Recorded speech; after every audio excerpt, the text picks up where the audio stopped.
On today's show, BMW drops the i3 Rex from some markets as the higher capacity i3 BEV launches for the 2019 model year. Elon Musk settles with the US SEC over those infamous tweets, then trolls the same. And Cadillac's Super Cruise beats Tesla's autopilot in Consumer Report testing. These stories and more coming next. This is Ecotricity's EcoTEC Roundup show from New Zealand's only carboNZero certified renewable electricity company. We're 100% Kiwi and 50% community owned. Switch today at ecotricity.co.nz.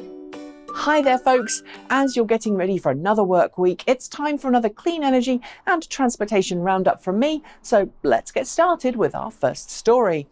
As I noted in last week's show, BMW has just announced a larger battery pack for the i3 and i3S electric cars, pushing their range in excess of 240 kilometers per charge. This week, it released more information on the same, publishing a really extensive technical specification on its media site that not only rates the capacity of 42.2 kilowatt hours, but also uses the usable capacity, 37.9 kilowatt hours. It also quietly announced that it's ceasing production of the i3 Rex altogether for European customers. People in North America and Japan will still be offered a Rex variant, but it'll be interesting to see which model customers choose with this new larger pack option available. Tesla released provisional Q3 production and delivery figures this week, showing that it had managed to produce approximately 80,000 cars and deliver more than 83,500 ones. Of those cars delivered, nearly 56,000 were Model 3s. This is great news for Tesla and could mean that the quarterly earnings call shows a small profit. But Tesla has been hit pretty hard in recent months because of the ongoing trade war between the US and China and the 40% tariff being placed on US cars imported into the country.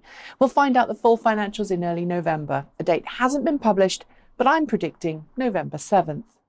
The SEC announced on Saturday last week that it had reached an out-of-court settlement with Elon Musk and Tesla over the now infamous 420 privatization tweets sent by Musk back in August. Alongside news of the deal, however, there were some allegations made that Elon had initially refused to do a deal with the SEC, threatening to resign before then finally agreeing to the terms, which included both Musk and Tesla paying $20 million in fines and Musk stepping down as chairman of the board. US District Judge Alison Nathan has said that she wants to see a joint letter from all parties involved stating why she should approve the deal before she makes it official. The situation is probably not helped either by Elon's open trolling of the SEC on Twitter yesterday, calling it the Short Seller Enrichment Commission. Oh, Elon. Audi has been pushing its e-tron SUV pretty hard for the past few weeks and has reportedly already got 10,000 pre-reservations secured ahead of the start of the car's production rollout this fall. This week, it confirmed we'll soon see more plug-in models too, including the e-tron Sportback SUV Coupe next year and a preview of a four-door e-tron GT, due to launch in 2020, coming this November at the LA Auto Show. A total of 10 plug-in hybrid models in addition to these electric ones are being planned over the next 6 years. One of the things that people often cite as an advantage of owning an electric or hybrid car is that it's impossible to stall them.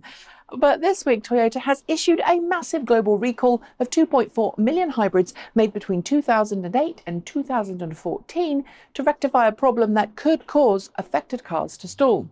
It's all to do with the so-called limp mode that is triggered when the car detects a problem with some of its systems. It's designed to get you off the road and to safety, albeit at a slow speed, but in affected cars it can cause a total loss of power.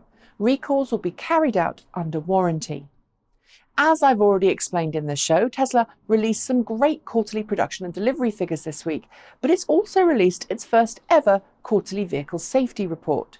It states that over the past quarter, it's registered one accident or crash-like event for every 3.34 million miles driven with autopilot engaged, and one accident or crash-like event for every 1.92 million miles driven without autopilot engaged. It actually proves that active safety systems and driver assistance systems like autopilot can help keep us safe on the road when we use them appropriately. It was the Paris Auto Show this week, and alongside various never-come-to-production concepts and stupidly expensive limited production vehicles, we saw some interesting plug-in cars announced. Among them, the Renault KZE, an A-segment global EV with modest range and battery specs and, so we're told, a suitably affordable sticker price.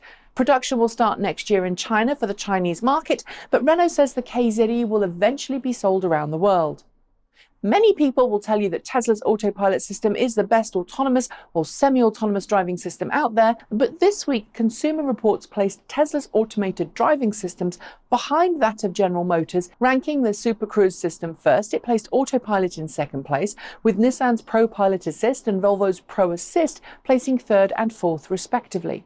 Each system uses different technology and operates in different ways, but Consumer Reports noted that all of the systems have their own flaws and present new safety risks that we all need to address in order to safely use these features on a daily basis. Honda, in association with GM and Cruise, has announced a new partnership that will see all three companies build and test autonomous vehicles together with a view to deploying a global mobility service that makes use of those self-driving vehicles. Cruise, of course, is the autonomous driving startup acquired by GM a while back now, but while it's officially owned by GM, it does operate independently of the parent company. In total, Honda has committed to investing $2 billion in the endeavour over the next 12 years. HyperloopTT, not to be confused with Hyperloop One, has unveiled what it says is the world's first full-scale passenger Hyperloop capsule. Alongside the actual design, HyperloopTT says it's designed a brand new material for the capsule called vibranium, which no, is not the stuff from Wakanda per se, but seems to be named in honour of that fantastic stuff from the Marvel Universe. Either way, HyperloopTT says that the capsule will be fully optimised and ready for passengers in 2019. It, like Hyperloop One, wants to be the first to make Hyperloop a reality, so it looks like the race is on. And finally, the interior of the Tesla Model 3 is certainly minimalist and rather unique in the automotive world. There's nothing in front of the driver in terms of gauges, which does give you great visibility, and instead there's that massive landscape touchscreen display in the centre of the vehicle, giving you everything you need to know. A display which in fact caused a traffic cop to pull over Model 3 owner John Hall last week.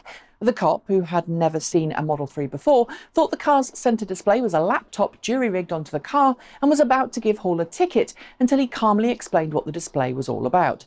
Sadly, I can't reproduce the video here because of the costs associated with rights clearances, but I have linked to it in the show notes below. And on that note, I'm going to say goodbye. Don't forget to like, comment and subscribe. Tell your friends about the show, and if you've got some feedback, well, send it our way. As always, I'll be back soon with more EcoTech goodness, so make sure you hit that notification bell to find out the minute a new show is uploaded. In the meantime, have a fantastic weekend, what remains of it. Make sure you do something fun and help keep those wind turbines spinning by switching to New Zealand's only carboNZero certified renewable electricity.